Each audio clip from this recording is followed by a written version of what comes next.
Good afternoon.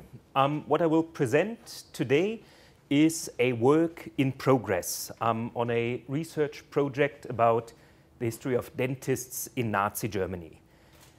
It is a project that is sponsored by the German College of Dentists, and the project is just beginning. Actually, I was able to hire 2 people in January of this year, and colleagues in Aachen have started in the last fall. So what I will present here is based in some part on the secondary literature and in some part on some of the primary sources that I've already had the opportunity to look at. And I will refer at several points to things we don't know yet and that hopefully in 1 or 2 years we will be able to answer. I would also like to thank the organizers for being able to speak here, and I would like to thank the German Academic Exchange Service for funding my trip here. Before 1933, the dental profession in Germany was fragmented in 2 main ways. First, it included university-educated dental surgeons as well as craftsman dentists. Members of both professions were allowed to treat patients, and both were generally reimbursed by public health insurances. This is quite important because about 80 to 90% of people in Germany were insured by public health insurance. The second division was on the political spectrum, which included right-wing nationalists and early supporters of the Nazi Party on one hand, and social democrats, socialists and communists on the other. Some of their political conflicts also directly influenced their views how dental care should be organized, either in private practice with preferably patients paying the dentist directly, or in bigger clinics that employed dentists and that were funded by the health insurers. In 1933, about 10,885 dental surgeons practiced in Germany. And according to Nazi race law, somewhere between 1,050 and 1,150 of them were considered Jewish. So that would be around 12%. At the same time, about 1,300 dentists, so also about 12%, maybe just a little over, had been members of the Nazi Party before 1933. And if the numbers that we have for parts of Germany are correct, then dentists would have been members of the Nazi Party before 1933 at a higher proportion than physicians, who about 7% of them were members of the party. The same year, about 18,000 skilled dentists worked in Germany, some of them in dental laboratories, but around 11,600 of them, so the same number as dentists, were licensed to treat patients.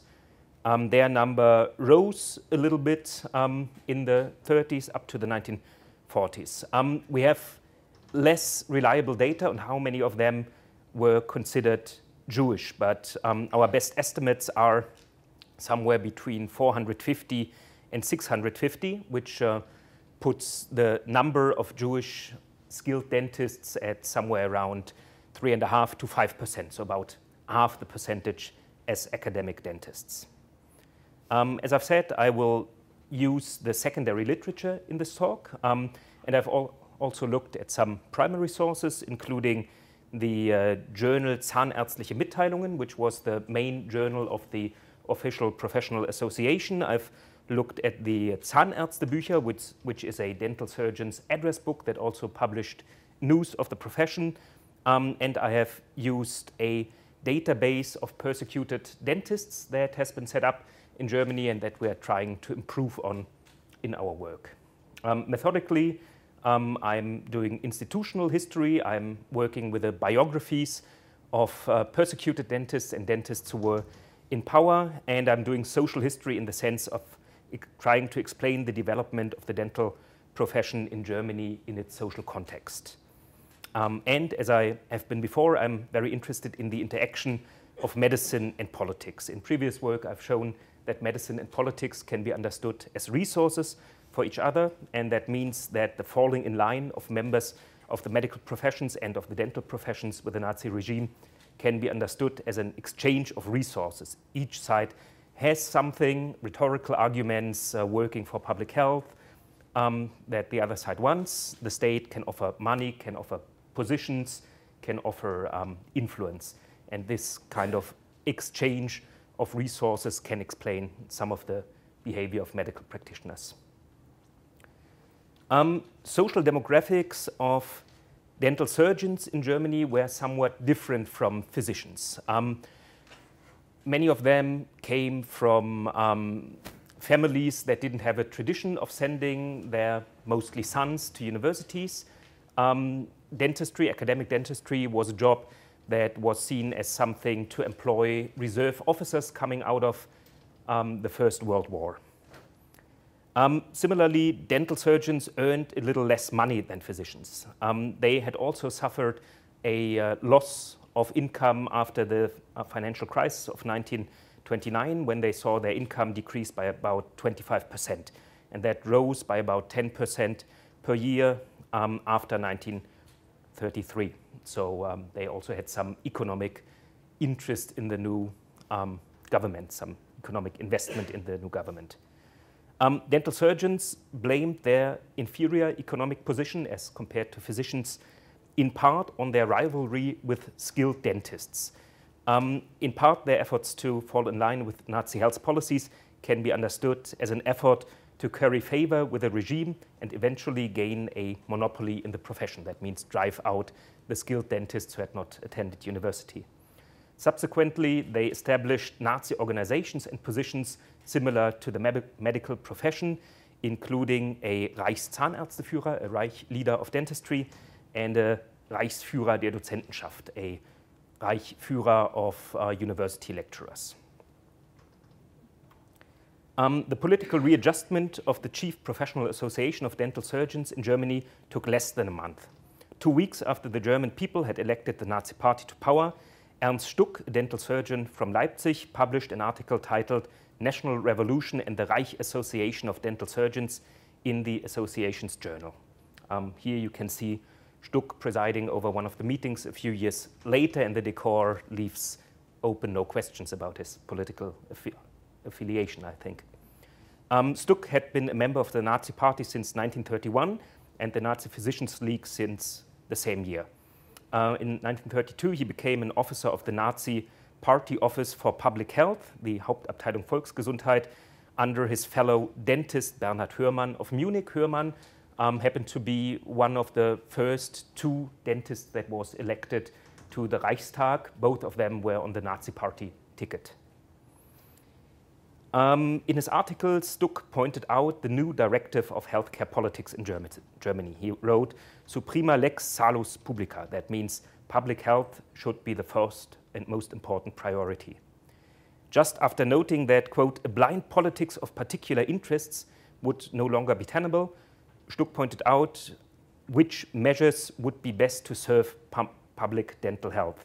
That included a solution of the, quote, "obvious legal uncertainty of German dental surgeons with regard to social security, and an end of curing freedom." That means the right of dental technicians without a university degree to treat people.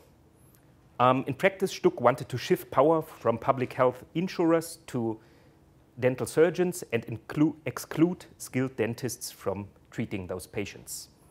With this, he addressed 2 chief health political concerns of German dental surgeons and is working hard to align these particular interests with the new government. His approach can be understood as an exchange of resources between the spheres of politics and medicine. Stuck was elected president of the Reichs Association of Dental Surgeons the next week. The published protocol notes that the meeting, quote, "presented a different image from the usual.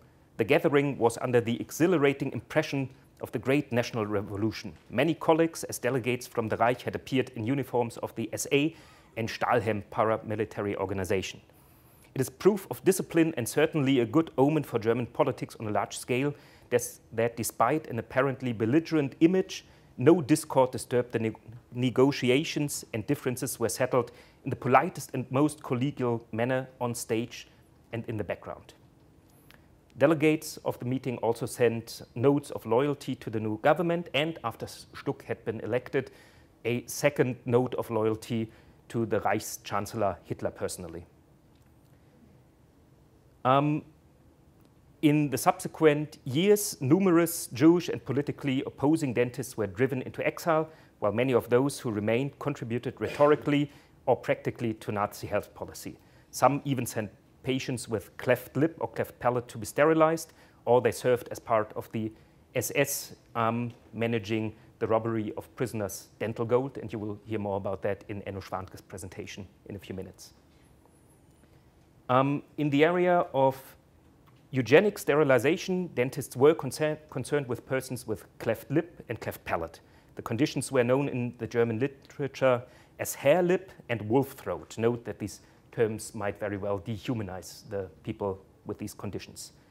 Dental surgeons were among the medical professionals required to notify health officers about severe physical deformities they witnessed and propose sterilization for those patients. In the literature, you can find a discussion quite similar to hip luxation about if those conditions, if they could be cured by surgery easily, should be an indication for sterilization. And while in the case of hip luxation, the debate turned out in the way that it was argued, yes, we can do surgery and help people, but if they have the natural inclination to have this disability, then they should be sterilized. In the case of cleft palate and cleft lip, we can find some arguments in the literature saying that really we shouldn't focus on these patients at the moment. Maybe we can come back to them later. But this is one of the areas that needs further research.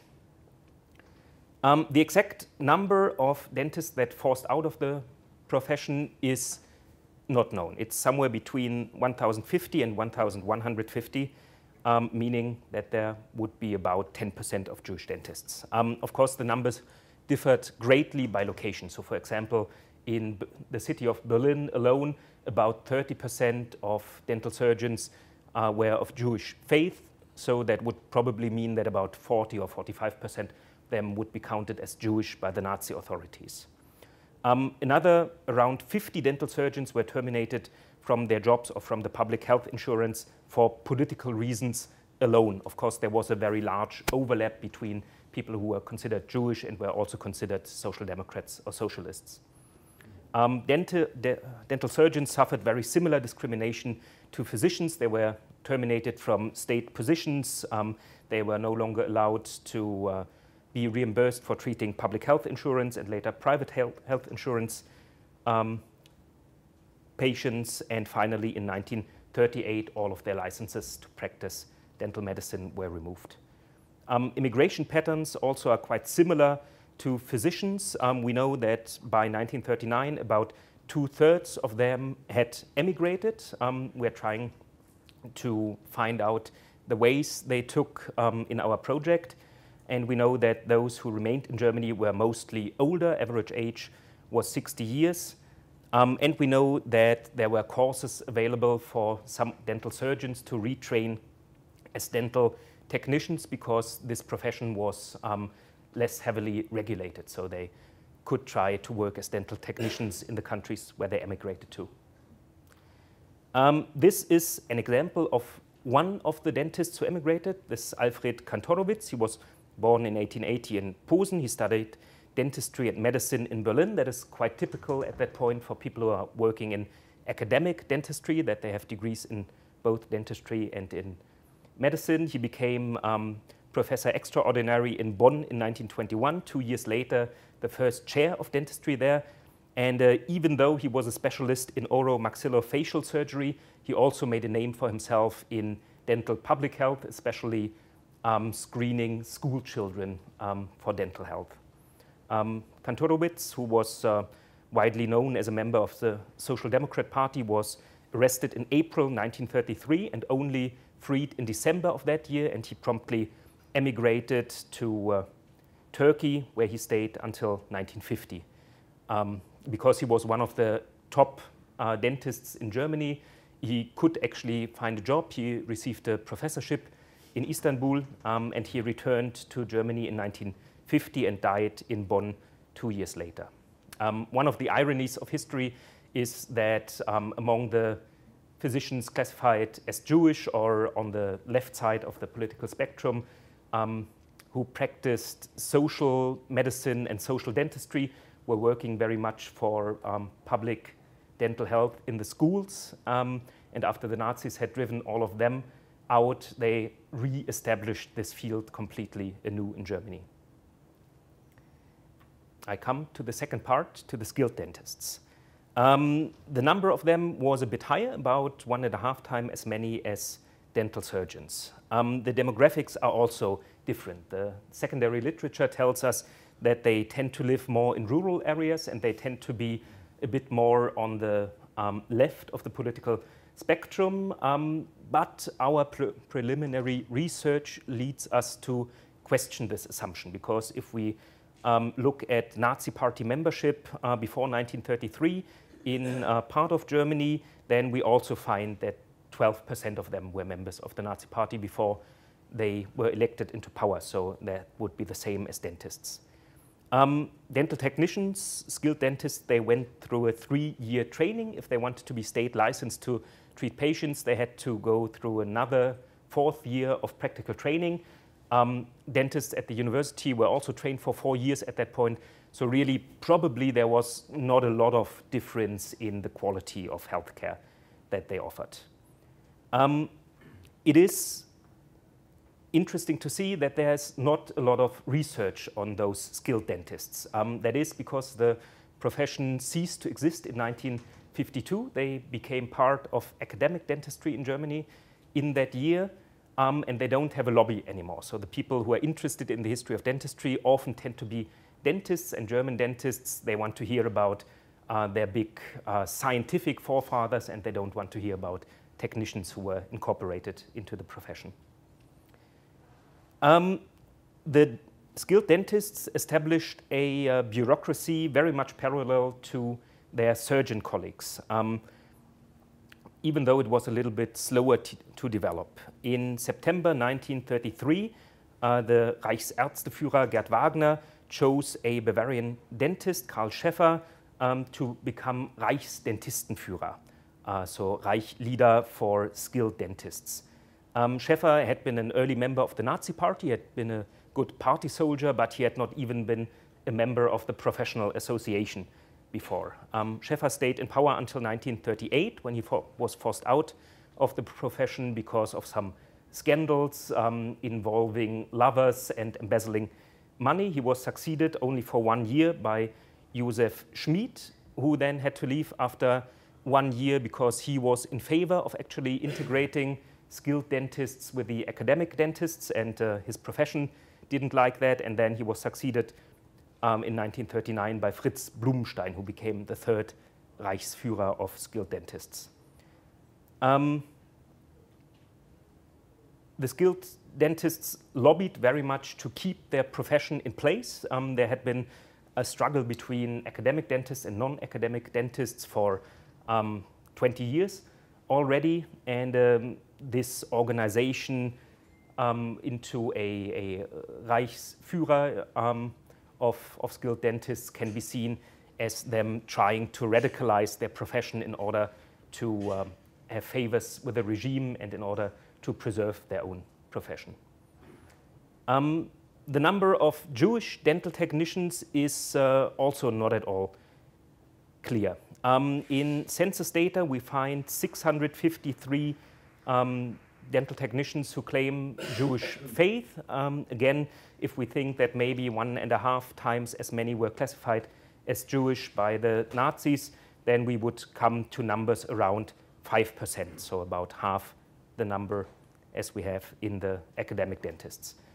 Numbers on politically persecuted dental technicians are not easily available. We have some anecdotal evidence, but again, we have a general problem with sources on them.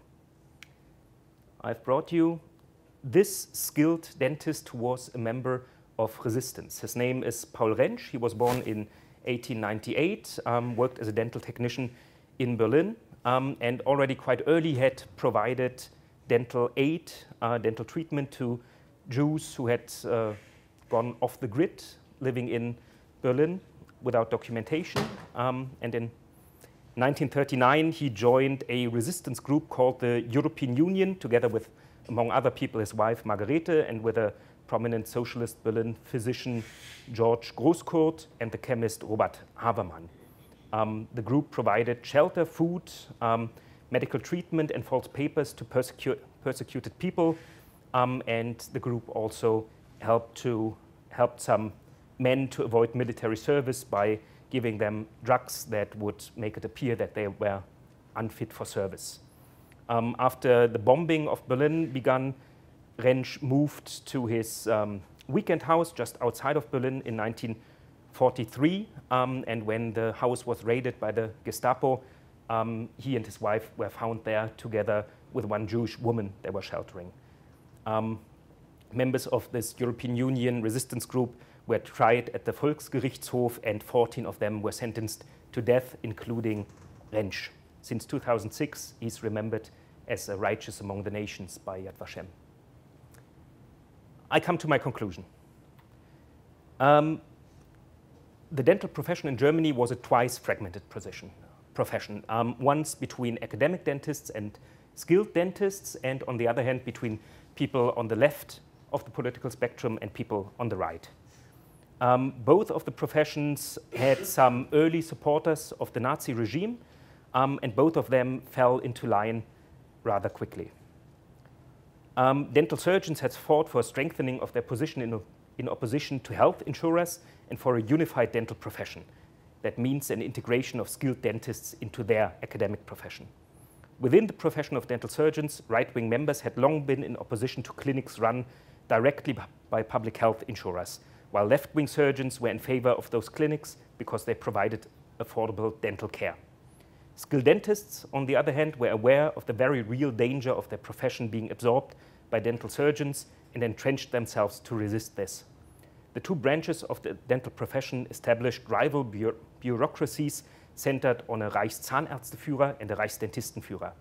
Those two can be described as a polycracy of competing bureaucracies in the way that Brossard and Mommsen have identified them as features of the Nazi state.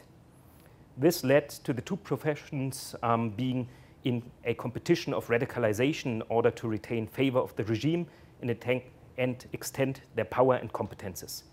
In this way, the radicalization can also be described as an exchange of resources with a political regime. After 1945, German dental organizations were for a long time not writing a critical history of their profession. Only in the 1980s, the first dentist questioned the history of dentistry in Nazi Germany. But it took until the very recent past, until last year, for the German Dental College to establish and fund a research project on the topic. This project is now underway, and more results will be forthcoming. Thank you.